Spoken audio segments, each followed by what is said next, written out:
talk about COVID. I went whitewater rafting one time, just one time for fun. I don't know that much about it. My friends weren't that good at it.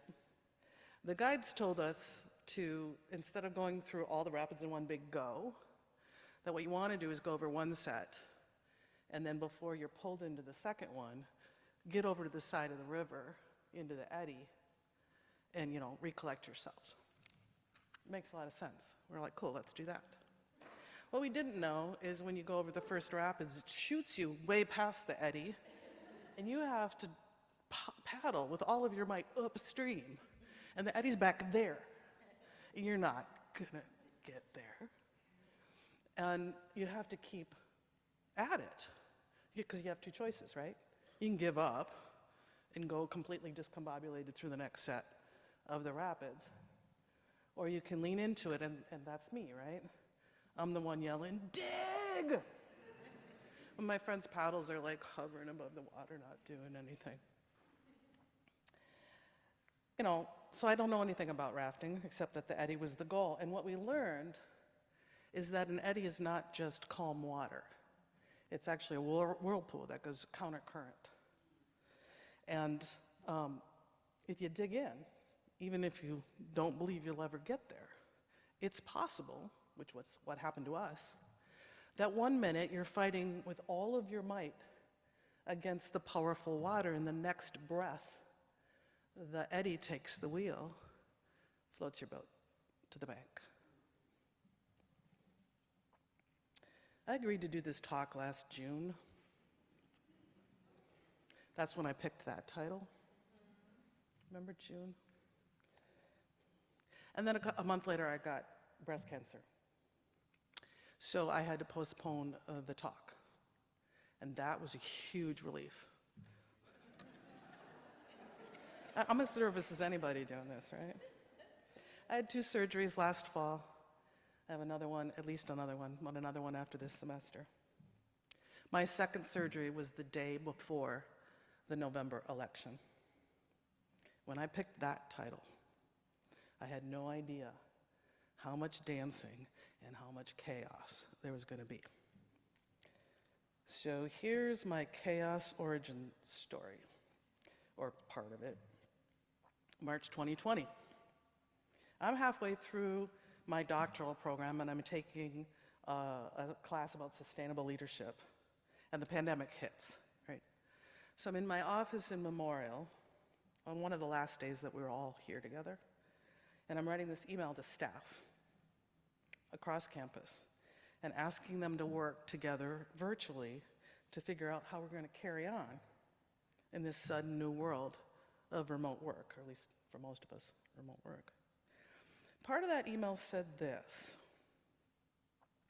I recognize that we may be asking a lot from our staff and supervisors to navigate this unprecedented time, but we cannot do it without you. Effective March 18th, Augsburg will begin a period of modified operations under which the campus will remain open, but will operate with adapted workplace practices and variable staffing schedules. We are calling on leaders in each area to organize these plans. I wrote this, and then the next paragraph explained social distancing and disinfecting protocols. It was a gray, cloudy day. I remember I hit send on that email, and I went pacing around the quad, and I was thinking about all these staff leaders, some of them the first time they'd ever run a group of people. And what we just handed to them to figure out how to do this in their areas that they knew really well, but in a time that none of us understood at all. And I'm in this sustainable leadership class. And all of the theories we were studying were just like falling short. I mean, what's the conceit of leadership when there's so much change going on, nobody can control or manage it? Like, transformational leadership was just like dissonance. In whitewater, you don't need a change agent. You need a raft pilot, a catalyst for navigating the change, not creating more change. Someone to help you dance with chaos. So this taught me a couple of things. One, you have to equip your team and your colleagues with tools and skills and support to rise to the challenge. 2, you have to participate flat out. There's a third lesson, but I didn't learn it until a little later. Navigating chaos also requires rest. That second part, that participating thing, I'm good at that. It's kind of in my DNA to go all in on the things that I go in on. The first part, the community part, that's been a little bit of a longer journey for me. I grew up in a small town. I was smart, I was athletic, things came easily to me. In a small town, for good and bad, everybody knows you before you walk in the room. Your teachers, your classmates, everybody. You don't remember having met them. I grew up in an environment where people anticipated that I would do well at things. I did. I worked hard, so I thought it was me. I thought I didn't need other people to succeed. But really, what I didn't understand at that time, I already had people. From the very start. It was so much in the fabric of my belonging and my privilege that I didn't even see it until I left it. It was actually really here at Augsburg where I learned about the power of community. In this very chapel, at a convocation on vocation, and a student asked something about how you figure out what your gifts are, and the wise guest speaker simply said, "You don't. Your gifts are reflected back to you by others." I'm like, oh, pay attention to others. I was kind of old when I learned that. We hear that vocation is your gifts connecting to the world's needs, but it works the other way around too. People, you, do not often know your potential until a specific community brings it forth. Pay attention to your community to know your gifts. So chaos, we don't like it, right? But it provides creative possibility.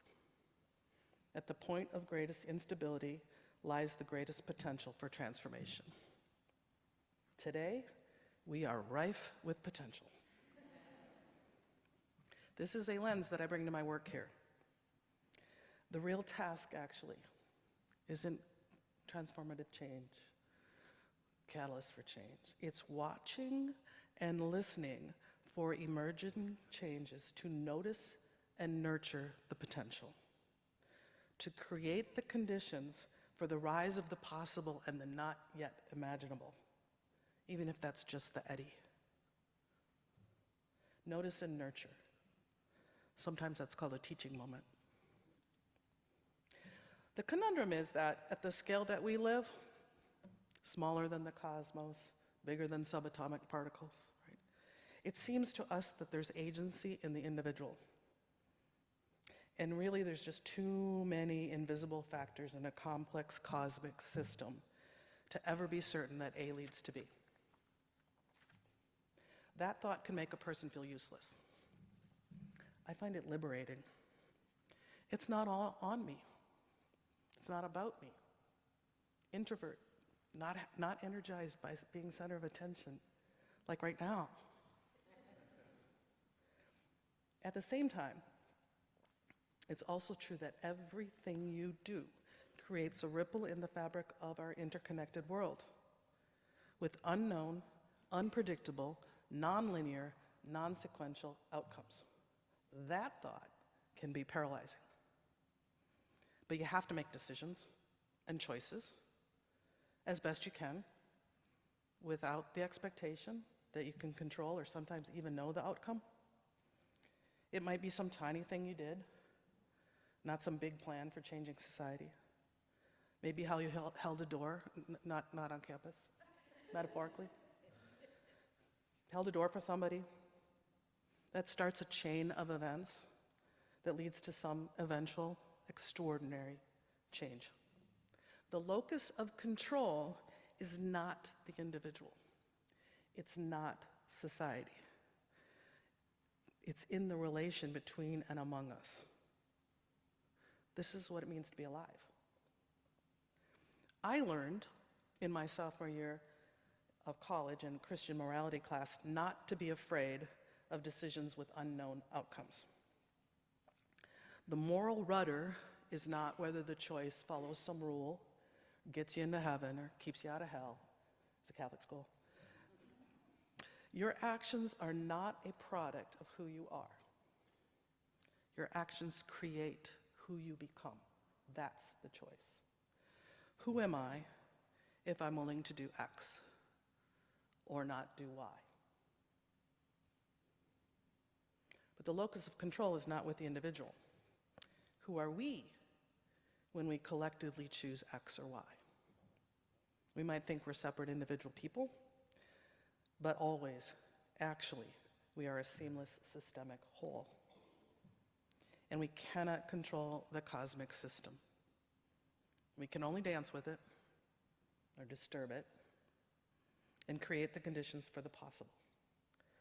So, I'm going to be me, and dig in, and get to the eddy, and rest up, and go again, and stay on the river, and dance, but not right now.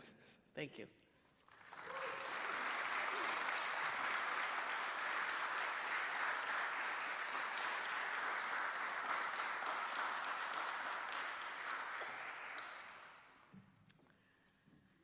So Rebecca told me she didn't have a full 20 minutes. And then she said, so what are you going to do next? I was like, you want to answer questions? She said she would. Any questions? No? Okay, you can catch it later. So what then the invitation is, right? How did you say that? Is how you reflect back on? Your gifts will be reflected back to you by this community. Yes, you have a question? Of course you do.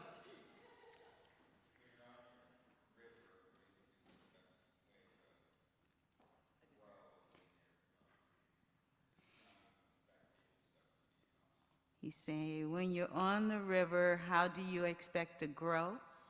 Row. Which is pretty much growing egress.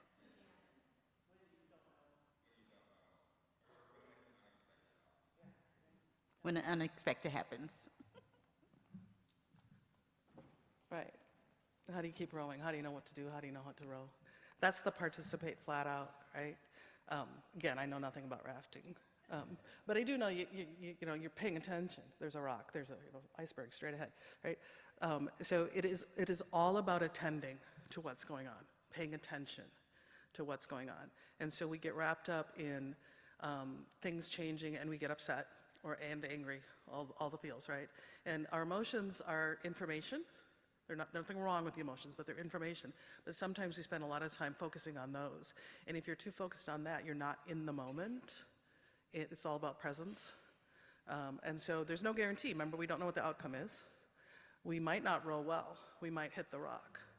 But the choice is to decide what to do so that we feel, in the end, that we've done what we can, but without the guarantee of the outcome.